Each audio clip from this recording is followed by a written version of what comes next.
اس دور ستمگر میں تیرے واسطے مولا، اس دور ستمگر میں تیرے واسطے مولا، اس دور ستمگر میں تیرے واسطے مولا، ہے بولنا دشوار مگر بول رہا ہے، اس دور ستمگر میں تیرے واسطے مولا، ہے بولنا دشوار مگر بول رہا ہے، یہ نعرہ حیدر نہیں ہونٹوں پہ تمہارے، یہ ماں کی شرافت کا اثر بول رہا ہے، ادھر بھی ماں کی شرافت ہے، ادھر بھی ماں کی جلالت ہے، وہ اس کی ماں کی جلالت تھی کہ آئمہ کی شان میں گستاخی کی، یہاں ماں کی شرافت ہے۔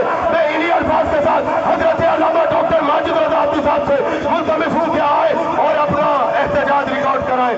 علامہ ڈاکٹر ماجد رضا عابدی اپنا احتجاج ریکارڈ کرائیں گے، خطیب اہل بیت علامہ ڈاکٹر ماجد رضا عابدی۔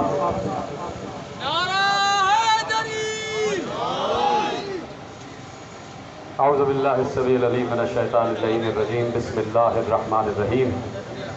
ان الذین یؤذون اللہ ورسولہ لعنہم اللہ فی الدنیا والآخرہ وأعد لہم عذابا مہینا۔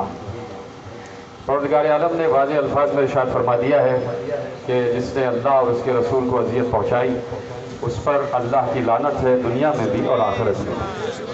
بات یہ ہے کہ ہر دور میں دو شجرے ازل سے لے کے ابد تک چلتے رہیں گے، ایک شجر خبیثہ ہے اور ایک شجر طیبہ ہے۔ شجر طیبہ آل محمد پر درود بھیج کر اپنی پہچان کروا رہا ہے اور شجر خبیثہ اپنی پہچان کروا رہا ہے۔ یہ میرے بائیں طرف جو پریس کلب بنا ہوا ہے، اس میں جتنے صحافی حضرات بیٹھے ہیں یہ کسی بھی مسلک سے تعلق رکھتے ہو، ان کا کام ہے کہ یہ حق اور باطل اپنے افکار کے ذریعے، اپنی تحریر کے ذریعے انسانوں تک اور انسانیت تک پہنچائے۔ نو میٹر کہ یہ کس مسلک سے ہوں گے، کس مشرب سے ہوں گے، کہ چاہے سنی ہو چاہے شیعہ ہو، یہ جتنے صحافی ہیں ان سب کو قبر میں جانا اور طے ان کو اس وقت دنیا میں کرنا ہے کہ ان کی قبر میں منکر نکیر کو آنا ہے یا مبشر و بشیر کو آنا ہے۔ علامہ سبت حسن، علامہ سبت ابن جوزی، بہت بڑا عالم اہل سنت، اس نے اپنی کتاب میں یہ لکھ دیا کہ جہاں پر اس نے امام موسیٰ کاظم علیہ السلام کا چیپٹر قائم کیا ہے، وہاں اس نے لکھا ہے کہ جس طرح علی ابن ابی طالب نے کہا کہ ہر مرنے والے کی قبر میں علی آتے ہیں، اسی طرح امام موسیٰ کاظم بھی قبر میں آتے ہیں۔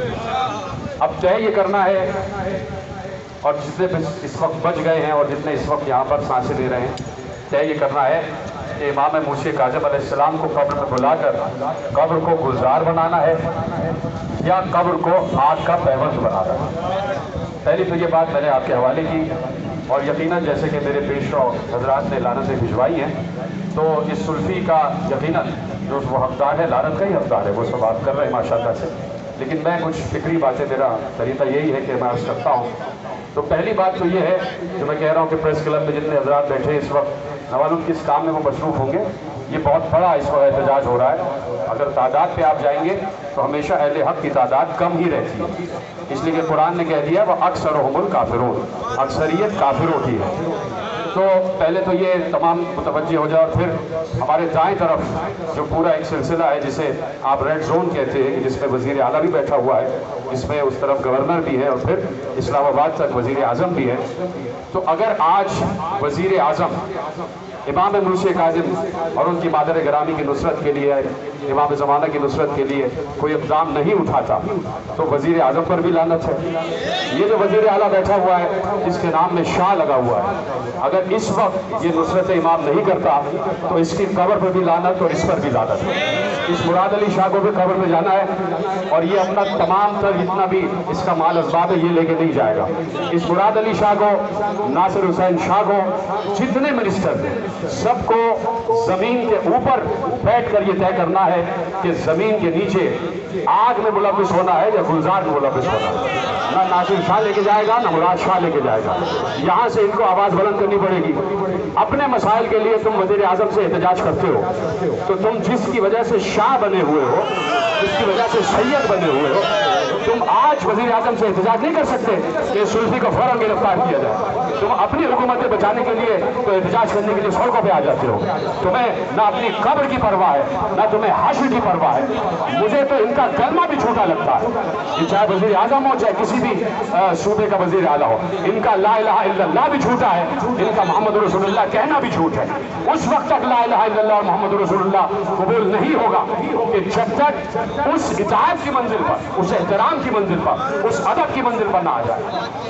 تیسری بات میں عرض کرنا چاہتا ہوں کہ میں نے ملتان میں بھی جو احتجاج ہوا تھا 2 سال پہلے, جب مادر گرامی حجت زمانہ کی شان میں گستاخی ہوئی تھی, تو ہم یہاں سے گئے تھے اور وہاں پر بھی میں نے عرض کیا تھا. وہاں پر بہت کثیر تعداد میں لوگ جمع تھے, کیونکہ میں یہاں اتنی کثیر تعداد میں نہیں دیکھ رہا, معلوم مبرین کو کیا ہو گیا ہے. میں اس وقت کسی کی خوشنودی میں نہیں آیا, یہ میں آپ کو بتا رہا ہوں ذاتی طور پر.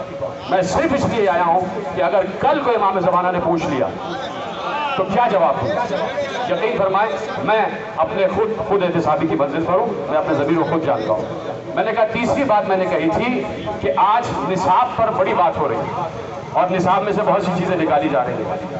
تو یعنی وفاقی محکمہ تعلیم کو بھی اور صوبائی محکمہ تعلیم کو, صوبائی وزیر تعلیم کو بھی اور وفاقی وزیر تعلیم کو ہم مخاطب کرنا چاہتے ہیں کہ ابھی آپ یہ اکیڈمک جو چیز ہے, ابھی آپ جو اسکول کالج کے نصاب ہیں اس کو ایک طرف رکھیں. پہلے آپ مدرسوں کے نصاب پر غور کریں کہ مدرسوں میں کیا پڑھایا جا رہا ہے. مدرسوں میں جب تک جارحانہ لوگوں کا, متشدد لوگوں کا, دہشت گردوں کا تذکرہ ہوتا رہے گا, ایسی دہشت گردی ہوتی رہے گی.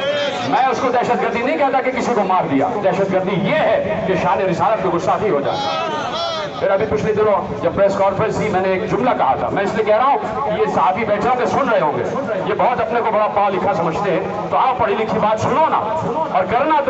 اگر تمہیں اپنی قبر کی پرواہ ہے تو آج کے احتجاج کو کل کے تمام اخبارات میں لیڈنگ اسٹیٹمنٹس کے ساتھ شائع کرو نا, اگر تمہیں اپنی قبر کی پرواہ ہے. اس لیے پریس کلب میں کھڑے ہوئے ہیں تاکہ ہم یہ کہہ رہے ہیں کہ ہم نے اپنی حجت تمام کر دی ہے, اب تمہارے اوپر ہے کہ تم حجت تمام کرتے یا نہیں کرتے.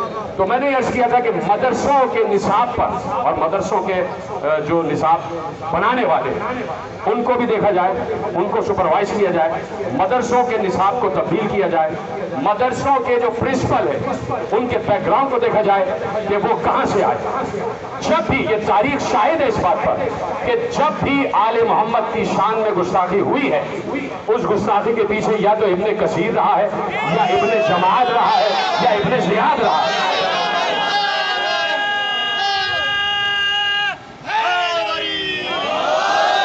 تو ہم نے تو اس وقت زمین کے اوپر اس وقت کھڑے ہو کے اپنا حق ادا کر رہے ہیں اور پروردگار کو شاہد بنا رہے ہیں کہ بار الہ جن سے تو محبت کرتا ہے ان سے ہم محبت کرنے کے لیے کھڑے ہوئے ہیں, اور ان سے اس طریقے سے تاکہ لوگ بھی متوجہ ہو جائیں کہ آل محمد کا اور رسول کا احترام کیا ہوتا ہے. تو میں نے کہا یہ باتیں میں نے آپ کے حوالے کی, اور اگر پہنچ جائیں ان تک تو بڑی بات ہے, اور اگر ان میں اتنی ہمت ہے کہ ان کے پاس لفافے نہ پہنچے تو تب تک یہ کوئی بات شائع نہیں کرتے. تو اگر آپ کو لفافے چاہیے بھائی تو آپ کو لفافے بھی دے دیے جائیں گے, لیکن سب سے بڑا لفافہ آپ کو قبر میں ملے گا. وہ لفافہ پھر آپ قبر میں کھول کے دیکھے گا کہ کیا ہوگا. تو خدا لعنت کرے ایسے لوگوں پر جو ہمیشہ سے آل محمد کی شان میں گستاخی کرتے رہے ہیں. آخر میں صرف ایک بات کہنا چاہتا ہوں کہ میرے بائیں طرف بھی ایک صاحب امامہ شخصیت ہیں, اور تمام معمم حضرات یہاں کراچی میں بھی سانسیں لے رہے ہیں, پنجاب میں بھی سانسیں لے رہے ہیں, ایام ازاں آ رہے ہیں. کم از کم 2-3 سال سے ہم یہ دیکھ رہے ہیں کہ یہیں سے کچھ لوگ کھڑے ہوتے ہیں اور ذاکرین نے ذرا سی بھی کوئی بات کی, ان کے کلپ کو نکالا اور محکمہ جو داخلہ ہے اس تک پہنچا دیا, اور اپنے ہی لوگ اپنے لوگوں کے خلاف FIR کٹواتے رہے, ان پر پابندیاں لگواتے رہے. تو میں بصد ادب اپنے علماء کرام کی خدمت میں عرض کرنا چاہتا ہوں کہ وہ سب مل کے آج یہاں سے ہمارے عباس مہدی ترابی صاحب یہاں سے ایک موومنٹ شروع کریں. پنجاب میں غلام مصطفیٰ انصاری صاحب ہیں جو بہت ایکٹیو رہے ہیں, ان کو آن بورڈ لیں, اور پنڈی تک سارے معمم حضرات مل کے ایک کانفرنس میں. یہاں ماتمی کھڑے ہوئے ہیں, ماتمیوں نے اپنا حق ادا کر دیا, ماتمی اپنا حق ادا کر رہے ہیں. یہ جو اپنے کو عالم کہتے ہیں یہ کب حق ادا کرے گا؟ آپ کے سر پر امامہ ہے تو آل محمد کی وجہ سے اس امامے کا حق ادا ہونا چاہیے. سارے معمم حضرات ابھی جتنے یہاں نظر آ رہے ہیں, کم از کم کراچی میں ایک ایسا احتجاج ہونا چاہیے کہ کم از کم 100 امامے دکھائی دینے چاہیے, اور سب مل کے جائیں اپنے اپنے علاقوں میں اس کے خلاف FIR کٹوائیں. والسلام علیکم ورحمۃ اللہ وبرکاتہ.